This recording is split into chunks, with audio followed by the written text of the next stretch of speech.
کہا جاتا ہے کہ ایک عورت نے اپنے شوہر کی وفات کے بعد دوسری شادی کی، جس کا پہلے شوہر سے ایک 3 سالہ بیٹا بھی تھا۔ جب اس عورت نے دوسری شادی کی تو وہ اپنے بیٹے کے ساتھ اپنے نئے شوہر کے گھر منتقل ہو گئی۔ نیا شوہر بہت امیر تھا، اس لیے اس نے اس بات پر کوئی اعتراض نہ کیا کہ اس کا بیٹا بھی ان کے ساتھ رہے۔ شروع میں وہ اس بچے کے ساتھ کھیلتا بھی تھا اور اسے اپنا ہی سمجھتا رہا، لیکن 1 سال بعد جب ان کا اپنا بیٹا پیدا ہوا تو شوہر کی محبت اور توجہ بدلنے لگی۔ اب وہ اپنے سوتیلے بیٹے سے کترانے لگا اور اس کے ساتھ پہلے جیسا سلوک نہیں کرتا تھا۔ اس کا سارا دھیان اپنے اب حقیقی بیٹے پر تھا۔ ایک دن جب وہ اب کام سے واپس آیا تو اپنے بیٹے کے لیے ایک نئی سائیکل لے کر آیا تو ماں کا دل کٹ گیا جب اس نے اپنے یتیم بیٹے کو اپنے چھوٹے بھائی کو حسرت بھری نگاہوں سے دیکھتے پایا تو اس نے اپنے شوہر سے درخواست کی۔ ماں نے شوہر سے درخواست کی کہ وہ اپنے سوتیلے بیٹے کے لیے بھی ایک سائیکل خرید دے، لیکن شوہر نے انکار کر دیا اور کہا کہ وہ اس بچے کا ذمہ دار نہیں ہے۔ اگر ماں نے دوبارہ اس بارے میں بات کی تو وہ بچے کو گھر سے ہی نکال دے گا۔ ماں نے اپنے بیٹے کے تحفظ کے لیے اس کی یہ بات مان لی۔ وقت گزرتا گیا اور دونوں بچے بڑے ہو گئے۔ شوہر نے اپنے حقیقی بیٹے کو ایک بہترین پرائیویٹ اسکول میں داخل کروا دیا، لیکن سوتیلے بیٹے کے لیے کچھ نہیں کیا۔ اس نے کہا کہ وہ اس کا والد نہیں ہے، اس لیے اس پر اپنا پیسہ کیوں خرچ کرے۔ اس نے یہ بھی کہا کہ یہ لڑکا نہ تو اس کا نام لے گا اور نہ ہی اس سے کوئی فائدہ پہنچائے گا۔ ماں نے غصے سے جواب دیا، ہاں وہ شاید تمہارا خون اور گوشت تو نہیں ہے، لیکن اس کا مطلب یہ نہیں کہ تم اسے تعلیم سے محروم رکھو اور اسے جہالت کے اندھیرے میں چھوڑ دو۔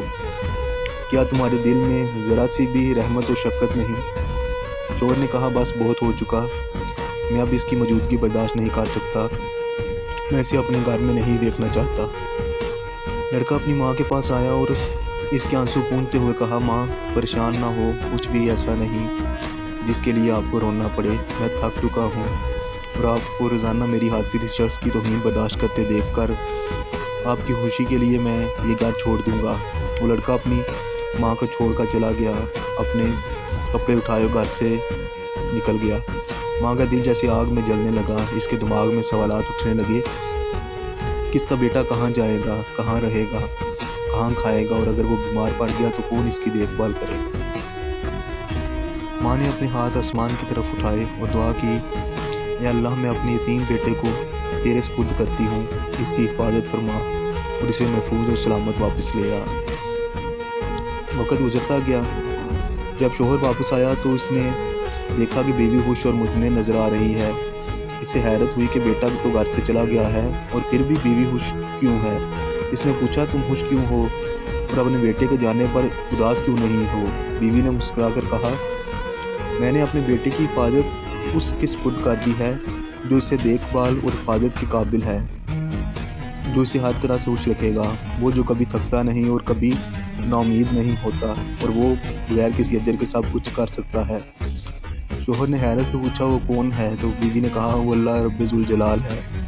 اس پر شوہر نے طنزیہ ہنسی کے ساتھ کہا، دنیا باہر رحم نہیں کرتی، ہر کوئی بھی بھوکے پر ترس نہیں کھاتا، لگتا ہے تم نے اپنا دماغ کھو دیا ہے۔ اور وقت گزرتا گیا اور سالوں بعد ماں کا بیٹا ایک دن واپس آیا، اپنے ہاتھ میں ایک بچہ اور ساتھ ایک عورت کے ساتھ۔ اس نے اپنی ماں کو سلام کیا اور ماں سے حیرت اور خوشی سے پوچھتی ہے، یہ عورت کون ہے اور یہ بچہ کس کا ہے؟ بیٹے نے جواب دیا، یہ میری بیوی ہے اور یہ میرا بیٹا ہے، یعنی کہ آپ کا پوتا ہے۔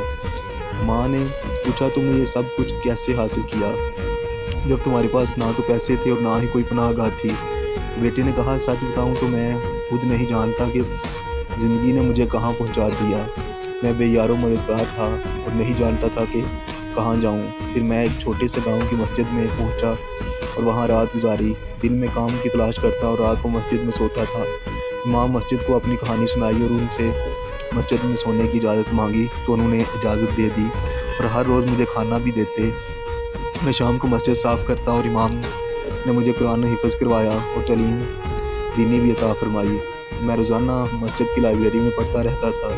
ایک دن امام بیمار پڑ گئے تو میں نے لوگوں کو نماز پڑھائی اور اسی دن سے میں لوگوں کا امام بن گیا۔ لوگ مجھے بہت پسند کرنے لگے اور مجھ سے محبت کرنے لگے۔ انہوں نے میرے لیے ایک یتیم لڑکی سے شادی کا انتظام کیا جس کے پاس صرف اس کی دادی تھی۔ میں نے شادی کی اور کچھ ہی عرصے بعد اس کی دادی کا انتقال ہو گیا۔ بیوی کو اس کی وراثت میں سے زمین کا ایک ٹکڑا ملا جسے میں نے کاشت کیا اور حالات بہتر ہو گئے۔ الحمدللہ اب اللہ کے فضل سے میرے پاس بہت سی زرعی زمینیں ہیں اور اللہ نے مجھے اپنے فضل سے نوازا ہے۔ مجھے ہمیشہ لگتا تھا کہ آپ کی دعائیں میرے ساتھ ہیں اور اللہ نے آپ کی وجہ سے میری مدد کی۔ ماں خوشی سے رو پڑی اور جان گئی کہ اللہ نے اس کی دعائیں قبول کیں۔ اس نے اپنے پوتے کو گلے لگایا اور بیٹے نے ماں کے ہاتھ چومے، لیکن شوہر کو یقین نہیں ہو رہا تھا کہ ایک دن وہ لڑکا ایک کامیاب اور امیر شخص بن کر واپس آئے گا۔